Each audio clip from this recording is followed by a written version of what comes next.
Halo teman-teman semuanya, senang banget ketemu lagi dengan teman-teman melalui video ini.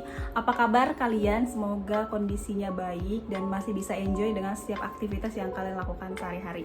Nah, di video kali ini aku mau sharing mengenai kehidupan. 3 guru terbaik dalam kehidupan. Ya katanya sih ada 3, tapi aku yakin ada banyak banget pengalaman hidup yang mengajarkan kita untuk bisa terus bertumbuh ya. Nah, aku mau sharing pengalamanku nih dengan teman-teman. Harapan aku kenapa aku berbagi melalui cerita ini untuk menolong teman-teman. Mungkin bagi kalian yang merasa sulit sekali untuk belajar terbuka dengan orang lain, itu memang gak gampang ya. Aku pun berproses banget sampai hari ini, sampai bisa sharing ke orang terdekat, bisa sharing ke konselor gitu. Itu butuh proses banget teman-teman. Apalagi sampai di titik bisa sharing dengan banyak orang yang bahkan mungkin aku gak kenal. Nah, ada 3 guru terbaik kehidupan.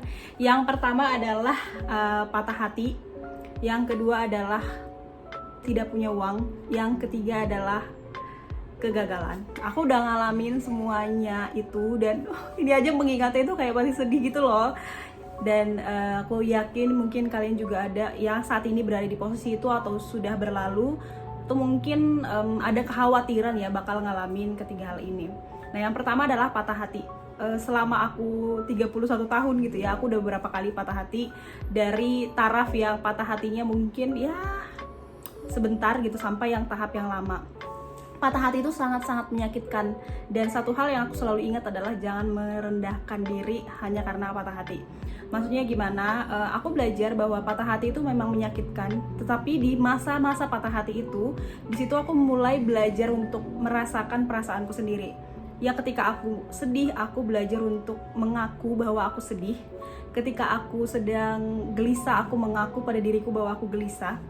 Ketika aku kangen mantan misalnya, aku juga mengaku pada diriku bahwa aku memang sedang kangen mantan. Jadi di masa yang sangat menyakitkan itu justru aku belajar untuk merasakan perasaan-perasaan yang ada dan dengan jujur mengakui dan menerimanya. Karena kan gak gampang teman-teman. Kalau kalian putus dengan pasangan di saat kalian udah gak ada perasaan, atau kalian yang meninggalkan, mungkin itu beda ya. Tetapi kalau kita yang berusaha untuk mengikhlaskan, padahal pada saat itu belum tentu sudah ikhlas, itu rasanya berat sekali. Ya, jadi teman-teman dari sini belajar bahwa patah hati menolong kita gitu ya juga untuk bertemu dengan diri sendiri. Oh, ternyata ketika aku secara emosional sangat dipengaruhi oleh satu keadaan ini, seperti ini caraku untuk menghadapinya. Apakah pada saat itu kamu fokus terus-menerus dengan perasaan-perasaan yang menyudutkan, atau mencari solusi gitu, bagaimana caranya supaya bisa move on dengan segera ya. Oke, di poin yang kedua, guru yang terbaik adalah tidak punya uang. Ya, di saat aku S2, aku adalah itu momen-momen di mana aku paling ngerasa sulit banget masalah uang. Karena untuk sekolah kan nggak murah ya teman-teman. Walaupun kampusku sebenarnya sangat-sangat banyak menolong dan tidak terlalu mahal juga, tapi tetap aja gitu loh, pada saat itu rasanya susah banget gitu. Dan di momen itu tuh menyadari bahwa memang manusia butuh uang. Itu pasti ya, manusia butuh uang, tetapi memang uang bukan segalanya. Belajar untuk mencukupkan diri dengan apa yang ada, belajar untuk menghargai uang, belajar untuk memahami bahwa cari uang itu nggak gampang ya.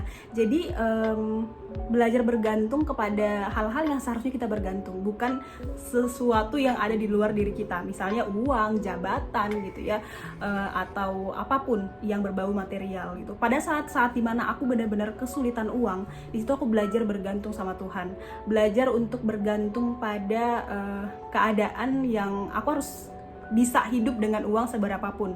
Belajar untuk mengerti gitu ya bahwa banyak banget orang-orang baik di sekitar.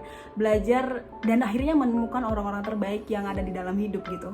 Pada saat-saat kita sulit, disitulah kita mengenal juga diri kita gitu loh. Ternyata kita mungkin orang yang susah banget kalau nggak ada uang. Kita juga jadi ngerti bahwa ketika nggak ada uang, sikap seperti apa yang kita punya. Bagaimana kita menghandle diri di saat nggak punya uang. Apakah kamu merasa meronta-ronta gitu ya, atau kamu belajar untuk cari ide dan kreatif untuk mencari uang, atau justru pada saat itu kamu menyerah dengan keadaan. Ya teman-teman, jadi ya aku belajar banget dari masa-masa nggak ada uang itu, dan akhirnya ya tetap bisa hidup sampai sekarang, survive juga gitu ya. Lalu yang ketiga adalah kegagalan. aku ngalamin gagal juga.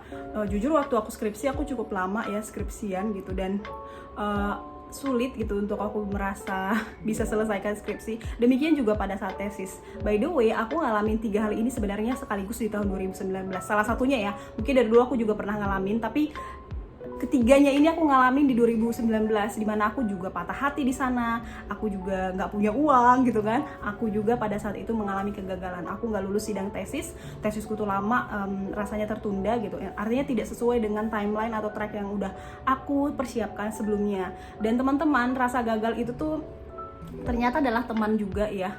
Pertama kalinya aku gagal tapi tidak senangis itu, bahkan kayak sekecewa itu adalah sidang tesis gagal, karena akhirnya mengerti dalam perjalanan studi itu aku paham bahwa oke, gagal itu nggak apa-apa gitu loh. Yang penting berani maju, berani berjuang dengan apa yang kita inginkan dan harapkan dan tujuan hidup kita gitu loh, kejar terus walaupun tantangannya itu nggak mudah. Gagal itu nggak apa-apa. Orang yang nggak pernah gagal adalah orang yang nggak pernah belajar. Orang yang nggak pernah gagal adalah orang yang nggak pernah mencoba gitu. Jadi kalau gagal ya nggak apa-apa.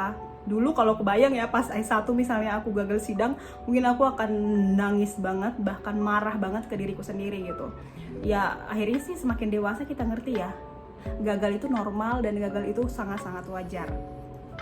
Oke, jadi dari 3 pengalaman ini teman-teman, akhirnya satu kesimpulanku adalah aku semakin bertemu dengan diriku sendiri dari 3 guru ini.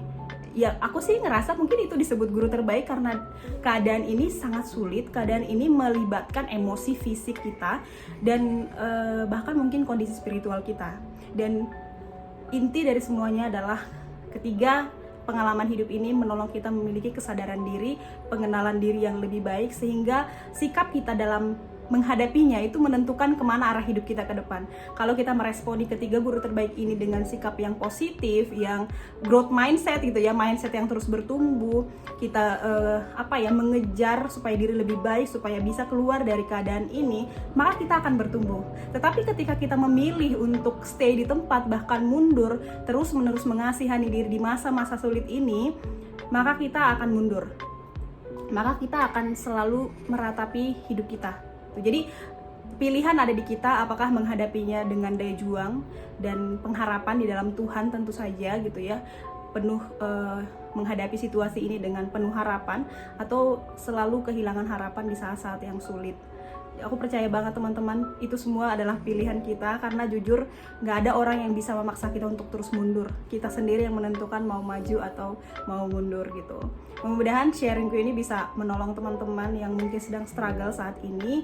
Sebenarnya kita nggak pernah sendirian, ada banyak banget support system yang kita bisa punya, dan itu cukup menentukan untuk kita bisa survive sih. Dan aku ngerasain itu, bagaimana saat itu aku bisa berjuang karena aku memiliki kehidupan spiritual yang terus aku berusaha semakin dekat sama Tuhan. Aku punya support system keluarga dan kampus dan teman-teman, sahabat gitu ya.